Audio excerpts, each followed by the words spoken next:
Que la intercesión de San Juan Bosco, Padre de la Juventud, les acompañe siempre, queridos hermanos, y sean bienvenidos a su programa El Evangelio te alcance. Hoy martes de la cuarta semana del tiempo ordinario y celebrando la memoria obligatoria de San Juan Bosco, presbítero y fundador, vamos a reflexionar el Evangelio según San Marcos en el capítulo 5, versículos del 21 al 43.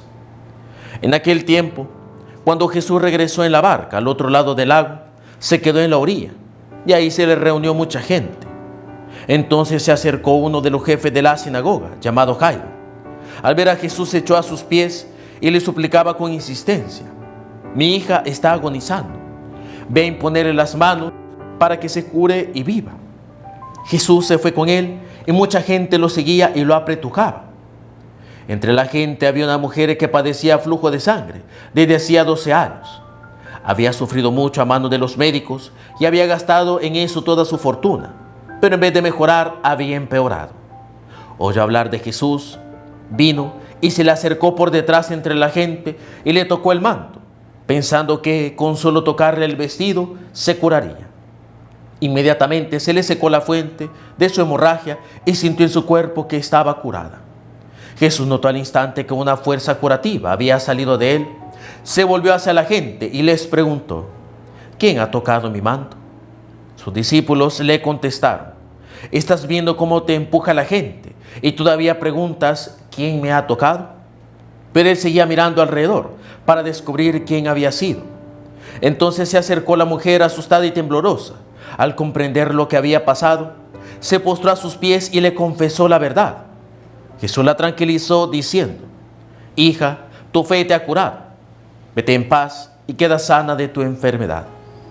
Todavía estaba hablando Jesús cuando unos criados llegaron de casa del jefe de la sinagoga para decirle a este: ya se murió tu hija, ¿para qué sigues molestando al maestro? Jesús alcanzó a oír lo que hablaban y le dijo al jefe de la sinagoga: no temas, basta que tengas fe. No permitió que lo acompañaran más que Pedro, Santiago y Juan, el hermano de Santiago. Al llegar a la casa del jefe de la sinagoga, vio Jesús el alboroto de la gente y oyó los llantos y los alaridos que daban. Entró y les dijo: ¿qué significa tanto llanto y alboroto? La niña no está muerta, está dormida. Y se reían de él. Entonces Jesús echó fuera a la gente y con los padres de la niña y sus acompañantes entró a donde estaba la niña, la tomó de la mano y le dijo: Talita cum, que significa: óyeme niña, levántate. La niña, que tenía 12 años, se levantó inmediatamente y se puso a caminar. Todos se quedaron asombrados. Jesús les ordenó severamente que no se lo dijeran a nadie y les mandó que le dieran de comer a la niña. Palabra del Señor, gloria y honor a ti, Señor Jesús. Nos encontramos ahora con otro evangelio largo, pero que también nos deja mucho contenido. En esta ocasión nos encontramos ante dos milagros interesantes en la vida de Jesús. Primero tenemos la historia de la hemorroísa, una mujer que desde hacía 12 años padecía flujo de sangre y que había gastado su tiempo en médicos, pero no había podido tener sanación y se sanó precisamente al tocar el manto de Jesús. Una cosa que tenemos aquí que explicar, sobre todo porque muchas veces esto ha causado malas interpretaciones y sobre todo en algunos grupos ha causado muchas veces problemas y hasta muertes. Y es el hecho de que, hermanos, la medicina, el arte de la medicina es algo que Dios ha hecho surgir en la mente del hombre como una forma de aprovechar pues las capacidades del hombre para crear las medicinas para sanarnos. Y a veces algunas personas pues a veces abusan de precisamente de los milagros del Señor y dejan de ir al médico para pedirle al Señor que precisamente les sane. Y hay que tener en cuenta esto: el Señor en su infinita misericordia nos puede realizar los milagros que Él quiera, pero muchas veces nosotros abandonamos la medicina y le exigimos a Dios que me tiene que sanar, como que si Dios fuera pues nuestro chambelán, nuestro criado, nuestro esclavo, que tiene que hacer todo lo que nosotros digamos. Y no, hay que tener mucho cuidado, hermanos.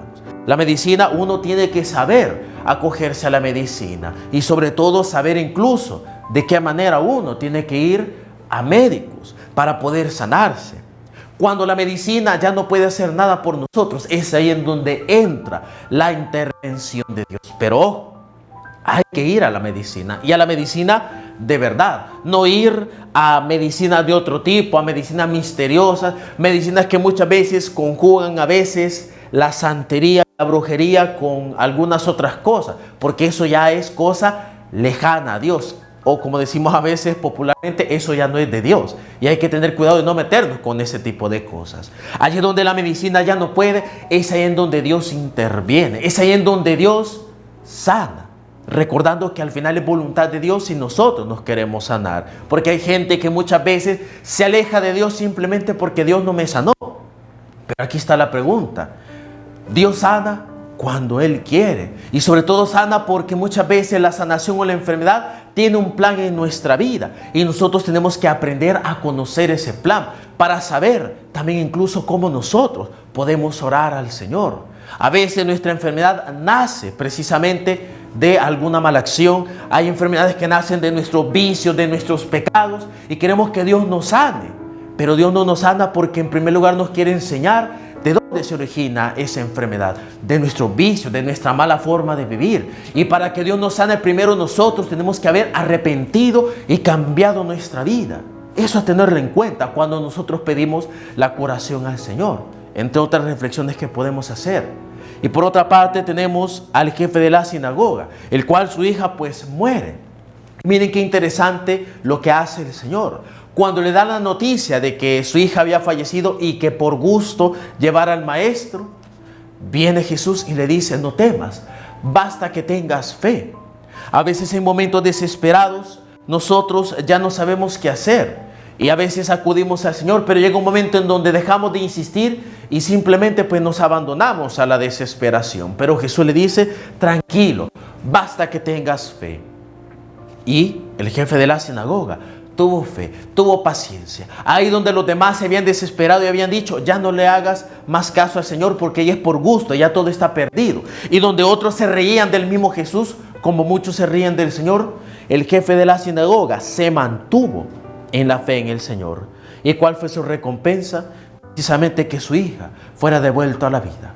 La fe, la confianza es lo que muchas veces hace que nosotros recibamos la bendición de Dios. Y si a veces nosotros no experimentamos sanación, a veces nosotros no experimentamos los milagros del Señor, no es porque Dios sea malo, es porque en el fondo de nuestro corazón nosotros no tenemos confianza en el Señor, no tenemos fe en el Señor, sino que nuestra fe y nuestra confianza es muchas veces hipócrita. Cuando nosotros alcancemos la fe de los santos, la confianza que los santos y que los puros de corazón tenían en Jesús, es ahí en donde nosotros experimentaremos en cada día de nuestra vida un milagro de Dios.